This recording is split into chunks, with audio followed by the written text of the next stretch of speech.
Yeah. So this one's from Facebook. Okay, Facebook. What was the first song you ever learned to play? And other than Eddie Van Halen, what are your influences and why? Oh, okay. First song I ever learned, I can't remember because I was 5. But which was a very long time. 95 years ago. And but I do remember that I really had a thing for Elvis when I was a kid. So I learned a lot of Elvis songs, and it ranged from Blue Suede Shoes to Teddy Bear. And then my uncle got me an Elvis book, and I could figure out the chords, but now I had the lyrics. So then it turned into Jailhouse Rock and a bunch of Elvis songs. And when I was 8, my dad would take me to we'd go to a Greek wedding, big fat Greek weddings, and the band would take a break, and my dad said, "Hey, guys, is it okay if my son gets up and plays some Elvis Presley songs?" And they're like eating, going, "Well, he could wait and we could play with him." He's like, "No, he's got it." And they're like, "Okay, just use that guitar and go." So I get up there, and I would play Blue Suede Shoes in front of people I didn't know. It was my first time that I performed, and it was my first experience of girls like this, because I was 8, and still haven't. Wow, yeah, it was crazy. But anyways, influence-wise, it ranges. I grew up because I grew up in a very Greek music-oriented family situation. There was a bouzouki player named Manolis Chatis, and he was like, it was exciting to me because he could play super fast. And it wasn't like distorted, where you could cheat and get away with it. You're playing through a clean amp, and you're playing like double strings, and it's really, really hard to be articulate. And it blew my mind how that guy just played. So it inspired me to get really good at picking, and that went from bouzouki to guitar. And so I have to name him. And then aside from that, when I was 11, I thought Ted Nugent was the shit. I really did. And you know what? I met him. When I finally met him, I thought, what an asshole. But I was just, he just kind of rubbed me the wrong way, but when he's just that guy. But it's not the asshole guy, it's just rubbed you the wrong way. But, and that's like, he's meeting a fan. It wasn't like, hey, I'm a guitar player too, I don't, But when I went through high school, I didn't drink or do drugs because Ted Nugent didn't drink or do drugs. Isn't it? Well, yeah, it was 100 years ago. Jesus Christ. I was there too, for Jesus Christ. I'm 2,000 This explains the hair. So, so the whole thing is that he was such an influence to me that I thought if he could do it clean, I could do it clean. So my friends started smoking pot when I was in the 6th grade. So I just, no, Ted doesn't, I don't, kind of thing. So it's kind of like a cool thing, right? To be a kid and be aware of that kind of thing. Like the peer pressure didn't bother me. I'm like, I don't have to smoke drugs to be cool because Ted's fucking cool. So, and I it was that kind of thing. So, but playing wise, I grew up listening to, when I found Eddie Van Halen, that was the thing for me. And it wasn't, there was a guy before Eddie Van Halen, his name was Uli Roth, who was the original guitar player in the Scorpions, and in 1973 was doing stuff that nobody was doing on an electric guitar. And he was way into Hendrix, so it was kind of like, he took Hendrix and morphed it into what if Hendrix played like speed violin, because he could do all these super crazy tricks that nobody else was doing. And so him and Eddie's thing was because it wasn't just that he invented so many styles of guitar and the look of a guitar and the one pickup guitar, and he introduced so many things to the mass public of guitar playing. But it was his pocket and how he could just, everything he did sounded fiery to me. And I was like, okay, I just gotta be fiery. and I caught that when I was 14. I caught, if you're fiery, people will love you. If you invent and do stuff that nobody's seen before, people will love you. Because even when I got into Eddie Van Halen and learned all this shit, I knew there was an Eddie Van Halen and I couldn't just keep doing Eddie Van Halen stuff. I had to be Phil X. So I knew I had to do that even at a young age.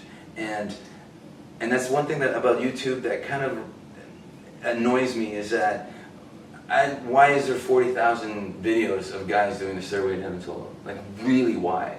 Why don't we have 40,000 videos of these guys doing their own thing? Why why aren't they, hey, I just came up with this lick? Why aren't they, hey, I just wrote this song? No, this is me doing the Stairway to Heaven solo. I don't get it. I rip off covers when I do the Fred Americana videos so people can hear riffs that they're familiar with a certain tone. I'm going to play a Whole Lot of Love on the Les Paul. I'm going to play a Hendrix song on a Strat, because you can hear the influence and why that particular player used that guitar to get that sound. But I'm not going to go, this is me doing a solo to Crazy Train. And even when you do a cover in a show, it's yours. I mean, it's the cover. Well, we try to own it. But you totally take it and make it your own, or you're like, we're gonna color it with Phil X and Dan and Kevin, and it's gonna be colored by the Drills. Yes. Well, I mean, to me, that's what we've been doing covers all the time. When you listen to the Kinks do You Really Got Me, and then Van Halen covered it in 1978. Oh my God, the difference. You know, like they didn't just, hey, let's do this Kinks song and sound like the Kinks. It became like a jet-fueled rock track. Yeah, and I love the original too. You have to own it. You have to just like, it's somebody else's work, but I'm putting my own spin on it and throwing it out there. Exactly. This is me doing this identical to Jimmy Page. I don't get it. And this is the other thing too. I did a video with some other guys that will remain nameless for purposes of my own. And the video, like, the guy that was in the video, other than me, was the guy that his followers went to this video, and they had never heard of me, which I think is awesome. And a lot of the comments were like, wow, this Phil X guy plays licks I've never heard before. And my initial reaction is, wow, thanks for noticing. And my second reaction is, shouldn't everybody? Like, you know, like what if there was only one car driving around? Like everybody had a Dodge.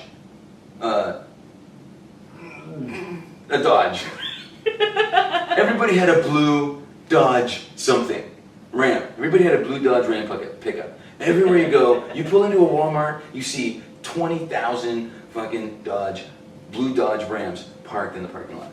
If everybody's driving the same car, what kind of life would that be? Yeah, you have to have variety and you have to have differences. So if you're going to play blues, I don't like blues. I really don't, because I'm not a blue guy. I'm a pretty happy guy. So I suck at blues. But if you're going to play blues and you want someone like me to like your blues, do something different. That's why Stevie Ray Vaughan, he was doing stuff.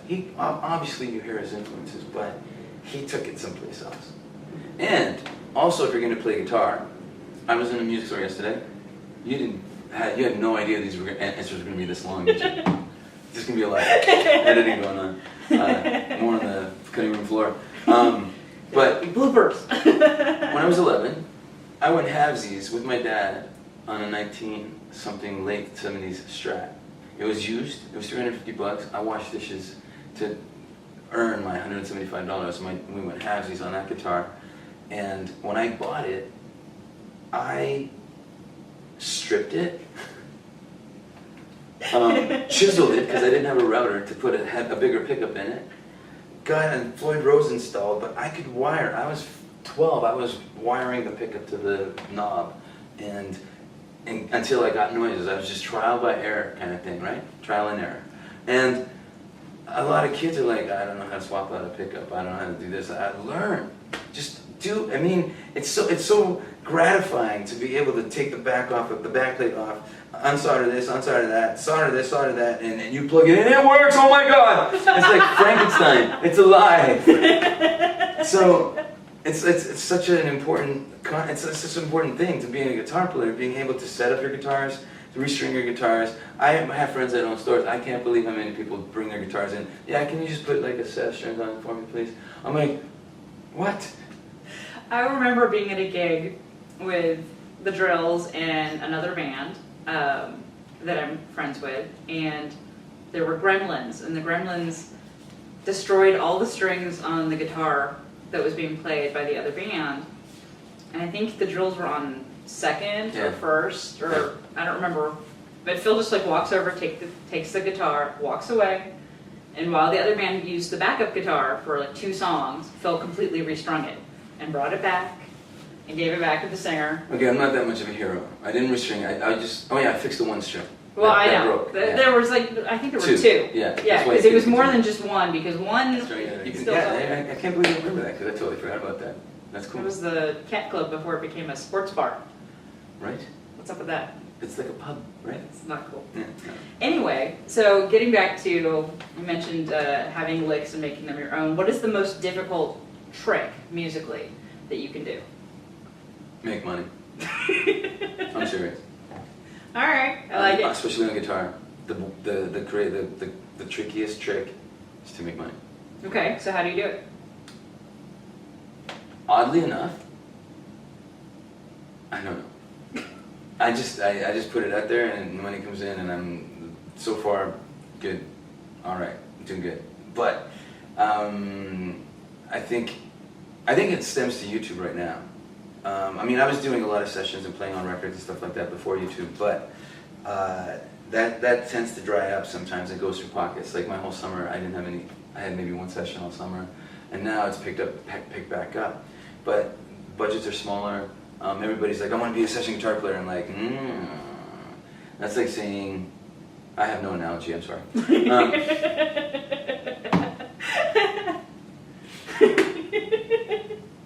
All right. If you've never seen him live performing, he does that during a show. He's like, starts a story, and like, I don't have anywhere to go with this. Yeah. I'll think of an analogy for next time. But you're better off being a mechanic, because cars will always need fixing. It's true. But session guitar players, man, I mean, right now I have my own studio, and I just did a session for a guy in China, and he sent me the files, and I recorded all the guitars, and I sent him the guitars, and he put money in my PayPal account. That's what's happening these days. But I have my own studio. It's soundproof. I can crank Marshalls at 2 in the morning and get the job done. Mm-hmm. As far as but depending on the schedule. A couple of weeks ago, I was working on a record with another band. So I'd be in the studio with them. I'd go home, work on the Chinese thing, and then I'd have a session with them that day. And then when I got home, like, I gotta finish the drills record, so I'd go in the studio and do some singing or something like that. But I mean, you have to wear a lot of hats. I also compose. I